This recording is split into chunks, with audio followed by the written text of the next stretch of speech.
আসসালামু আলাইকুম ব্যারিস্টার হাসান। ওয়ালাইকুম আসসালাম।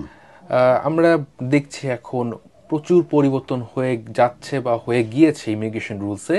এরই মাধ্যমে আমরা ক্লায়েন্টের কাছ থেকে বেশ কিছু ফোন কল পাচ্ছি, তারা অধীর আগ্রহে জানতে চাচ্ছেন যারা এই দেশে স্টুডেন্ট ভিসার ডিপেন্ডেন্ট হিসেবে আসতেন অথবা যারা স্কিল ওয়ার্কার ভিসার ডিপেন্ডেন্ট হিসেবে আসতেন, তারা কি এই ডিপেন্ডেন্টরা পরবর্তীতে কোনো ব্রিটিশ সিটিজেন বা সেটেলড পার্সনের স্পাউস হিসাবে ভিসা সুইচ করতে পারবে কিনা।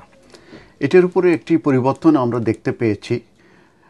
সেটা মূলত 24 জুন 2025-এ যে changes of the immigration rules যেটা পাবলিশড হয়েছে, সেখানে অ্যাট পেজ 4 এবং প্যারাগ্রাফ 8.1-এ বলা হয়েছে যে প্যারাগ্রাফ 284 অফ পার্ট 8 এটি মূলত সাবস্টিটিউট হয়েছে। তার মানে এটা প্রতিস্থাপন হয়েছে। তার মানে আগে যেটা ছিল সেটাকে ডিলিট করে নতুন একটা প্যারাগ্রাফ নিয়ে আসা হয়েছে, এবং এই প্যারাগ্রাফটা হচ্ছে 284 of part 8 of the immigration rules. তো এই যে 284 যে রুলস, এখানে মূলত রিকোয়ারমেন্টসের কথা বলা আছে। যখন কেউ যদি এক্সটেনশন করতে চায়, তার স্টে পারমিশন যদি এক্সটেনশন করতে চায় as a spouse or civil partner, এবং সেক্ষেত্রে সে হতে পারে spouse of a British citizen, spouse of a settle person, or spouse of a refugee or partner হতে পারে। তাদের ক্ষেত্রে যে কোন কোন ক্ষেত্রে এই ইন কান্ট্রি মূলত তার এক্সটেনশন অফ স্টে পেতে পারে। তো সেই রিকোয়ারমেন্টসের ভিতরে প্রথমে যেটা বলা হয়েছে, তাদেরকে অবশ্যই এই ইমিগ্রেশন রুলস অনুযায়ী তাদেরকে এই এখানে আসার অনুমতি দেওয়া হয়েছিল। দ্যাট মিনস লিভ দেওয়া হয়েছিল under immigration rules, number 1। Number 2 হচ্ছে যে তাদের ভিসা মোর দেন 6 মান্থ থাকতে হবে, তাহলেই তারা একমাত্র সুইচ করে এই spouse of British citizen settle পার্সনে যেতে পারবে। আর থার্ড যেটা সি 284, যেটা সি, যেটা আমি যেটা বলেছি যে সাবস্টিটিউট হয়েছে, সেখানে বলা হচ্ছে যে যারা পয়েন্ট বেস সিস্টেমে এদেশে আসবে, তাদের যে ডিপেন্ডেন্ট যারা থাকবে, that means spouse, civil partner, unmarried or same sex partner যদি হয়ে থাকে, তারা কিন্তু স্পাউস হিসাবে স্পাউস অফ ব্রিটিশ সিটিজেন কিংবা partner of a British citizen কিংবা spouse of a settle person, partner of a settle person, spouse of a refugee status কিংবা partner of a refugee status হিসাবে কিন্তু তারা তাদের লিভ এক্সটেনশন করতে পারবে না। দ্যাট মিনস তারা কিন্তু সুইচ করতে পারবে না।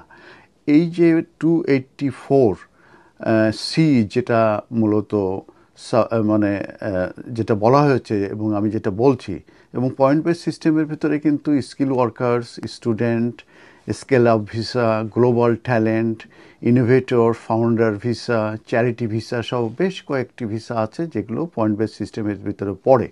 অতএব পয়েন্ট বেস সিস্টেমে যারা এখানে ডিপেন্ডেন্ট হিসেবে এসেছে এবং পরবর্তীতে যদি কোনোভাবে দেখা যায় যে তাদের যে মেন অ্যাপ্লিকেন্ট আছে তাদের সঙ্গে যদি তাদের ডিভোর্স হয়ে যায় এবং তারা যদি কোনো স্পাউস অফ এ ব্রিটিশ সিটিজেনের জন্য অ্যাপ্লিকেশন করতে চায় কিংবা স্পাউস অফ এ সেটেল পার্সনের জন্য যদি অ্যাপ্লিকেশন করতে চায় কিংবা পার্টনার হিসাবে, সেক্ষেত্রে কিন্তু এখানে রেস্ট্রিকশন দেওয়া হচ্ছে যে তারা এই যে যে যে রুলস আছে 284-এর, সেটা কিন্তু তারা মিট করতে পারছেন না। দ্যাট মিনস তারা সুইচ করতে পারবে না।